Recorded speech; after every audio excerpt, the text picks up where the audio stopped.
ಬಾಗಲಕೋಟೆ ಜಿಲ್ಲೆ ಹುನಗುಂದ ತಾಲೂಕಿನ ಬೆಳಗಲ್ಲ ಗ್ರಾಮದಲ್ಲಿ ಚಿತ್ತರಗಿ ಶ್ರೀ ವಿಜಯ ಮಹಾಂತೇಶ್ವರ ಶಾಖಾಮಠದ ವತಿಯಿಂದ ದಿನಾಂಕ ಸೆಪ್ಟೆಂಬರ್ 3, 2024 ರಂದು ಅಪರಾಹ್ನ 12 ಗಂಟೆಗೆ ಶ್ರಾವಣ ಮಾಸದಾಂಗವಾಗಿ 1 ತಿಂಗಳ ಕಾಲ ನಡೆದ ಮುಗಳಖೋಡದ ಸದ್ಗುರು ಶ್ರೀಯಲ್ಲಾಲಿಂಗ ಮಹಾಪ್ರಭುಗಳ ಪುರಾಣ ಪ್ರವಚನದ ಮಹಾಮಂಗಲೋತ್ಸವ ಸಮಾರಂಭವು ಮುಗಳಖೋಡ ಜಿಡಗಾಮಠದ ಪೀಠಾಧಿಪತಿಗಳಾದ ಶ್ರೀ ಷಡಕ್ಷರಿ ಶಿವಯೋಗಿ ಡಾಕ್ಟರ್ ಮುರಘರಾಜೇಂದ್ರ ಮಹಾಸ್ವಾಮಿಗಳ ದಿವ್ಯ ಸಾನ್ನಿಧ್ಯದಲ್ಲಿ ಬೆಳಗಲ್ಲ ಗ್ರಾಮದ ಶ್ರೀ ವಿಜಯ ಮಹಾಂತೇಶ ಶಾಖಾಮಠದ ಆವರಣದಲ್ಲಿ ಸಕಲ ಧಾರ್ಮಿಕ ವಿಧಿ ವಿಧಾನದ ಮೂಲಕ ಅತಿ ವಿಜೃಂಭಣೆಯಿಂದ ಜರುಗಿತು. ಮೊದಲಿಗೆ ಈ ಒಂದು ಕಾರ್ಯಕ್ರಮಕ್ಕೆ ಬೆಳಗಲ್ಲ ಗ್ರಾಮದ ಮುತ್ತೈದೆಯರು, ಕುಮ್ಮರಿಯರು ಕುಂಭಮೇಳ ಹಾಗೂ ಡೊಳ್ಳು ವಾದ್ಯ, ಬಾಜಾಬಜಂತ್ರಿಗಳ ಮಂಗಲವಾದ್ಯಗಳೊಂದಿಗೆ ಗ್ರಾಮದ ಗುರು ಹಿರಿಯರು ಮತ್ತು ಸದ್ಭಕ್ತರುಪಸ್ಥಿತಿಯಲ್ಲಿ ಶ್ರೀಗಳಿಗೆ ಅದ್ದೂರಿ ಸ್ವಾಗತ ಜರುಗಿತು. ನಂತರ ಶ್ರೀಯಲ್ಲಾಲಿಂಗ ಮಹಾಪ್ರಭುಗಳಿಗೆ ಮತ್ತು ಶ್ರೀಗಳಿಗೆ ಜಯಕಾರ ಮೊಳಗಿಸುತ್ತಾ ಹೊರಟ ಮೆರವಣಿಗೆಯು ಗ್ರಾಮದ ಪ್ರಮುಖ ಬೀದಿಗಳನ್ನು ಸಂಚರಿಸಿ ಮಠದಾವರಣಕ್ಕೆ ತಲುಪಿತು. ನಂತರ ಜರುಗಿದ ವೇದಿಕೆ ಕಾರ್ಯಕ್ರಮದಲ್ಲಿ ಹಾಲಿ ಜಿಲ್ಲಾ ಬಿಜೆಪಿ ಪಕ್ಷದ ಉಪಾಧ್ಯಕ್ಷರು ಹಾಗೂ ಜಿಲ್ಲಾ ಪಂಚಾಯಿತಿಯ ಮಾಜಿ ಸದಸ್ಯರಾದ ವೀರೇಶ್ ಉಂಡೋಡಿಯರು ಸ್ವಾಗತಿಸಿದರು. ನಂತರ ಹುನಗುಂದ ಮತಕ್ಷೇತ್ರದ ಮಾಜಿ ಶಾಸಕರಾದ ದೊಡ್ಡನಗೌಡಜಿ ಪಾಟೀಲರು ಉದ್ಘಾಟನಾಪರ ಮಾತುಗಳನ್ನಾಡಿ ಸ್ವಾಮಿಗಳ ಸಂಘದಲ್ಲಿದ್ದರೆ ಹೇಗೆಲ್ಲ ಜೀವನದಲ್ಲಿ ಆತ್ಮಸಾಕ್ಷಾರತೆ, ಬುದ್ಧಿಸಾಕ್ಷಾತ್ಕಾರವಾಗುವುದಕ್ಕೆ ತಮ್ಮ ಸ್ವಾಮಿಗಳ ಸಂಘದೊಂದಿಗಿನ ಒಡನಾಟ ಮತ್ತು ಜೀವನದಲ್ಲಿ ಬದಲಾವಣೆಗೆ ಸಾಕ್ಷಿಯಾದ ಘಟನೆಗಳನ್ನು ಸ್ಮರಿಸಿದರು. ನಂತರ ಶರಣರ ಗುಣಗಳನ್ನು ಮರಣದಲ್ಲಿ ಕಾಣೋ ಎಂಬ ನಾನ್ನ ನುಡಿಯೆಂಬಂತೆ ಶರಣ ಸಂಘದಿಂದ ಭಗವಂತನಲ್ಲಿ ಶ್ರದ್ಧಾಭಕ್ತಿಯಿಂದ ನಡೆದುಕೊಳ್ಳುವ ಭಕ್ತನಲ್ಲಿ ಪವಾಡ ಸದೃಶ ಶಕ್ತಿಯು ಜೀವನವನ್ನು ಹೇಗೆಲ್ಲಾ ಸಾಕ್ಷಾತ್ಕಾರಗೊಳಿಸುತ್ತದೆಂಬುದನ್ನು ಎಳೆ ಎಳೆಯಾಗಿ ಬಿಚ್ಚಿಟ್ಟರು. ನಂತರ ಶ್ರೀಗಳು ಆಶೀರ್ವಚನ ನೀಡಿದರು. ಹಾಗೂ ಈ ಒಂದು ಕಾರ್ಯಕ್ರಮದಲ್ಲಿ ಮಹಾಂತಪ್ಪ ಮರಿಯಪ್ಪ ಮರಿಗೌಡ್ರ ಎಂಬ ಭಕ್ತರಿಂದ ಚಿಲ್ಲರೆ ದುಡ್ಡಗಳಿಂದ ಶ್ರೀಗಳಿಗಳ ತುಲಭಾರ ಕಾರ್ಯಕ್ರಮ ನೆರವೇರಿತು. ಹಾಗೂ ಅತಿಥಿಗಳು ಗಣ್ಯಮಾನ್ಯರಿಗೆ ಸನ್ಮಾನ ಕಾರ್ಯಕ್ರಮ ಜರುಗಿತು. ಈ ಕಾರ್ಯಕ್ರಮದ ನಿರೂಪಣೆಯನ್ನು ಶಿಕ್ಷಕರಾದ ಪಿಸಿಚವಡಾಪೂರರು ನೆರವೇರಿಸಿದರೆ ಬೆಳಗಲ್ಲ ಗ್ರಾಮ ಪಂಚಾಯತಾಧ್ಯಕ್ಷರಾದ ಶ್ರೀಮತಿ ಪ್ರಿಯದರ್ಶನಿ ಉಂಡೋಡಿ, ಸದಸ್ಯರಾದ ಶ್ರೀಮತಿ ಶಾಂತವ್ವ ಚನ್ನದಾಸರರು ಸೇರಿದಂತೆ ಇತರರು ವೇದಿಕೆ ಅಲಂಕರಿಸಿದ್ದರು. ಹಾಗೂ ಕಾರ್ಯಕ್ರಮದಲ್ಲಿ ಬೆಳಗಲ್ಲ ಗ್ರಾಮದ ಗುರು ಹಿರಿಯರು, ತಾಯಂದಿರು, ಯುವಕರು, ಯುವತಿಯರು, ಮಕ್ಕಳು ಸೇರಿದಂತೆ ಸುತ್ತಮುತ್ತಲಿನ ಗ್ರಾಮಗಳ ಸದ್ಭಕ್ತರು ಉಪಸ್ಥಿತರಿದ್ದರು. ಲೋಕನಾಯಕ ನ್ಯೂಸ್ ಬ್ಯೂರೋ ರಿಪೋರ್ಟ್ ಬೆಳಗಲ್ಲ.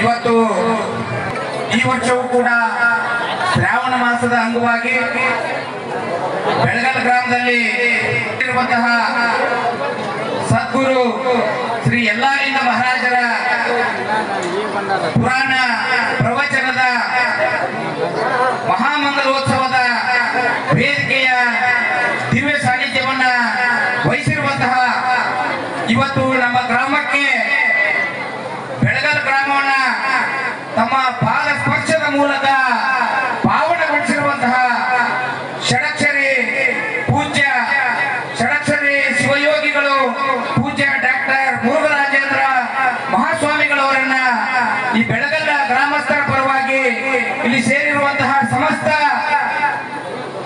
ಏನು ಪುರಾಣ ಸಮಿತಿಯವರ ಪರವಾಗಿ, ತಾಯಂದ್ರ ಪರವಾಗಿ ಅವರನ್ನ ಭಕ್ತಿಯಿಂದ ನಮ್ಮ ಗ್ರಾಮಕ್ಕೆ ಅವರನ್ನ ಭಕ್ತಿಯಿಂದ ಆಹ್ವಾನಿಸ್ತಾ ಇದ್ದೇನೆ. ಅವರ ತುಂಬ ಹೃದಯದಿಂದ ನಿಮ್ಮೆಲ್ಲರ ಪರವಾಗಿ ಸ್ವಾಗತಿಸ್ತಾ ಇದ್ದೇನೆ.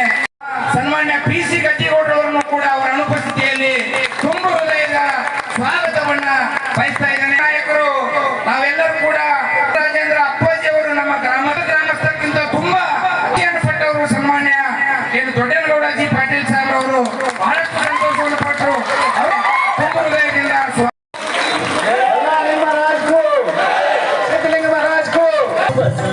ರೂಪ ಇಟ್ಟು ನೋಡಿದರೆ ಕಳೆಯುತ್ತವ ತಾಪ ನೋಡಿದರೆ ಕಳೆಯುತ್ತವ ತಾಪ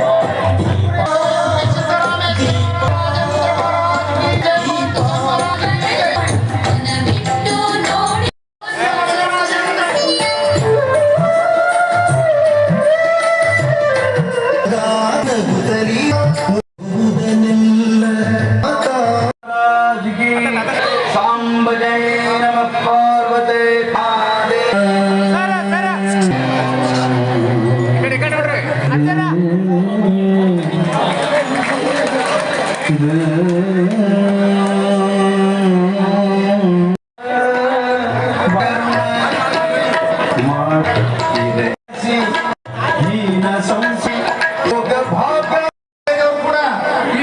ಮಾಸ ಅಂದ್ರೆ ಒಂದು ಅತ್ಯಂತ ಶ್ರೇಷ್ಠವಾದ ಮಾಸ ಅಂತ ಹೇಳಿ ನಾವು ಆಚರಣೆ ಮಾಡ್ತೀವಿ.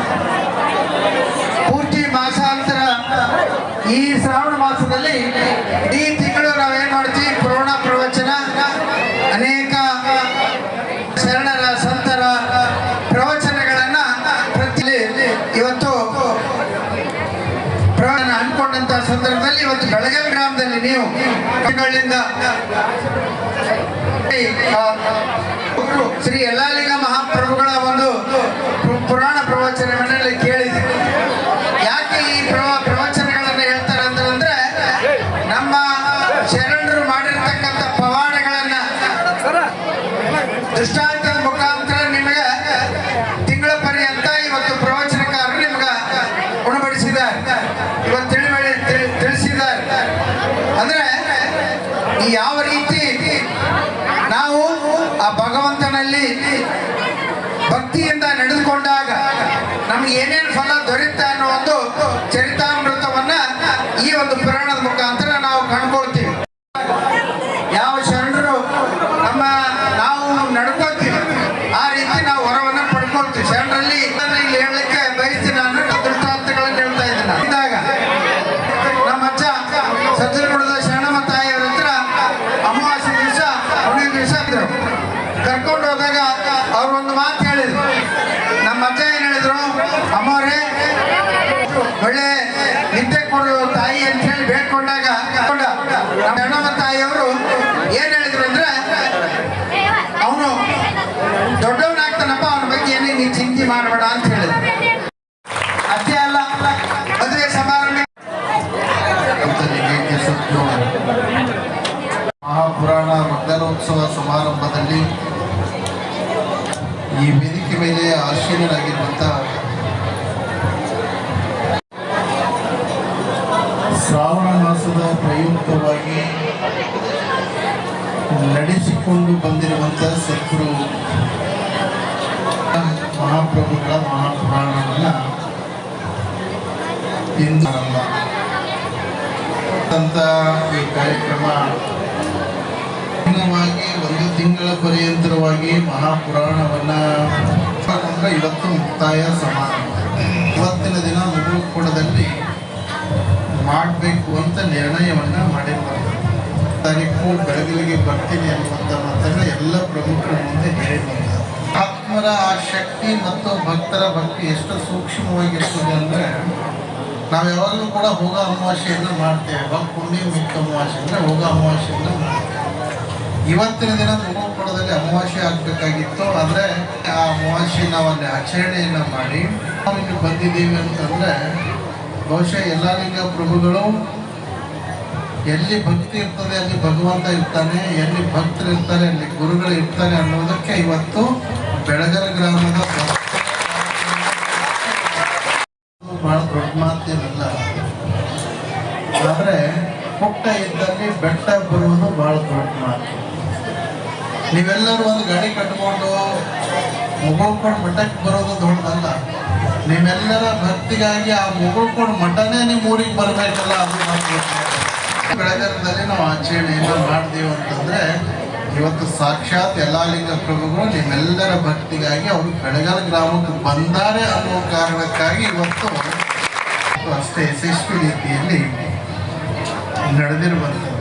ಆಶೀರ್ವಾದವನ್ನು ಪಡೆದು ಸಾಮಾನ್ಯವಾಗಿರುವಂಥ ಒಂದು ಸಣ್ಣ ಕುಟುಂಬದಲ್ಲಿ ಜನಿಸಿ ಸಮಾಜದ ಕಾಯಕದಂತೆ ಕುಡಿಗಳನ್ನ ಕಾಯ್ದು ತಾಯಿ ತಂದೆ ಒತ್ತಡಕ್ಕೆ ಮದುವೆಯನ್ನಾಗಿ ಏನು ಸಾಂಸಾರಿಕ ಜೀವನದ ವ್ಯವಸ್ಥೆಯಲ್ಲಿ ಇದ್ದುಕೊಂಡು ಪ್ರಪಂಚವನ್ನ ಮಾಡಿ ಪಾರಮಾರ್ಥವನ್ನ ಗೆದ್ದು ಸಿದ್ಧಲಿಂಗ ಮಹಾರಾಜರ ಆಶೀರ್ವಾದವನ್ನ ಪಡ್ಕೊಂಡು ಮುಗುಳು ಕೊಡದ ಮಹಾಮಠವನ್ನ ಸ್ಥಾಪನೆ ಮಾಡಿರ್ತಕ್ಕಂಥ ಇತಿಹಾಸ ಅದು ಬಹುಶಃ ನಮ್ಮ ಗುರುಗಳು ಅವರ ಬಗ್ಗೆ ಹೇಳುವಂತ ಒಂದು ಅಭಿಮಾನದ ಮಾತು ಏನು ಅಂತ ಕೇಳಿದ್ರೆ, ಮುಗುಳು ಕೊಡದ ಯಲ್ಲಾಲಿಂಗ ಪ್ರಭುಗಳು ಸಾಮಾನ್ಯವಾಗಿರುವಂತ ಮಹಾತ್ಮರವರಲ್ಲ. ನಾವಿಡೀ ಭಾರತ ದೇಶ ಎಲ್ಲ ಸುತ್ತಾಡಿದ್ರೆ ನಮಗೆ ಬಾಲ ಜ್ಯೋತಿರ್ಲಿಂಗದ ದರ್ಶನ ಆಗ್ತದೆ. ಆದರೆ ಮುಗುಳು ಕೊಡದ ಯಲ್ಲಾಲಿಂಗ ಪ್ರಭುಗಳ ಗದ್ದಿಗೆ ಮುಂದೆ ಹೋಗಿ ನಿಂತು ನಮಸ್ಕಾರ ಮಾಡಿದ್ರೆ ಈ ದೇಶದ ಬಾಲ ಜ್ಯೋತಿರ್ಲಿಂಗದ ಏಕರೂಪದ ದರ್ಶನ ಎಲ್ಲಿ ಆಗ್ತದೆ ಅಂತಂದ್ರೆ ಅದು ಮುಗುಳು ಕೊಡದ ಯಲ್ಲಾಲಿಂಗನಲ್ಲಿ. 12ನೇ ಶತಮಾನದ ಬಸವಣ್ಣನವರ ತತ್ವದ ತಳಹದಿಯಲ್ಲಿ ಮುಗುಳು ಕೊಡು ಪರಂಪರೆಯಲ್ಲಿ ಯಾವುದೇ ಜಾತಿ ಭೇದ ಇಲ್ಲದೆ ಎಲ್ಲರೂ ಕೂಡ ಒಂದೇ ಪಂಕ್ತಿಯಲ್ಲಿ ಕುಂತು ಪ್ರಸಾದ ಮಾಡುವಂತ ಶ್ರೇಷ್ಠ ಪರಂಪರೆ ಯಾವುದಾದ್ರೂ ಇದ್ರೆ ಅದು ಮುಗುಳು ಕೊಡದ ಪರಂಪರೆ. ಏನಾಗಿತ್ತು, ಸಮಾನತೆ ಸಮಾಜ ನಿರ್ಮಾಣ ಆಗ್ಬೇಕು, ಮೇಲು ಕೀಳು ಅನ್ನುವಂಥ ಭಾವನೆಯನ್ನ ಹೋಗ್ಬೇಕು, ನಾವೆಲ್ಲರೂ ಒಂದೇ, ನಮ್ಮೆಲ್ಲರಿಗೂ ಒಬ್ಬನೇ ತಂದೆ ಅನ್ನುವಂತ ಸಂದೇಶವನ್ನ ಏನು ಬಸವಣ್ಣನವರು ಕೊಟ್ಟಿದ್ರು. ಆ 21ನೇ ಶತಮಾನದಲ್ಲಿ ಸಿದ್ದರಾಮ ಶಿವಯೋಗಿಗಳು ಯಲ್ಲಾಲಿಂಗ ಪ್ರಭುಗಳು ಜನಿಸಿ ಮುಗುಳು ಕೊಡು ಮಹಾಮಠವನ್ನ ಸ್ಥಾಪನೆ ಮಾಡೋದ್ರ ಮುಖಾಂತರ ಒಂದೇ ಪಂಕ್ತಿಯಲ್ಲಿ ಎಲ್ಲಾ ಜಾತಿ ಎಲ್ಲಾ ಧರ್ಮದ ಜನರಿಗೆ ಕುಂತು ಪ್ರಸಾದವನ್ನ ಮಾಡಿಸುವಂತ ಒಂದು ಶ್ರೇಷ್ಠ ಪರಂಪರೆಯನ್ನ ಹುಟ್ಟು ಹಾಕಿದ್ರಲ್ಲ, ಅದು 12ನೇ ಶತಮಾನದ ಬಸವಣ್ಣನವರ ಕನಸು ಮುಗುಳು ಕೊಡು ಮಠದಿಂದ ನನಸಾಗಿರುವಂತದ್ದು ನಾವು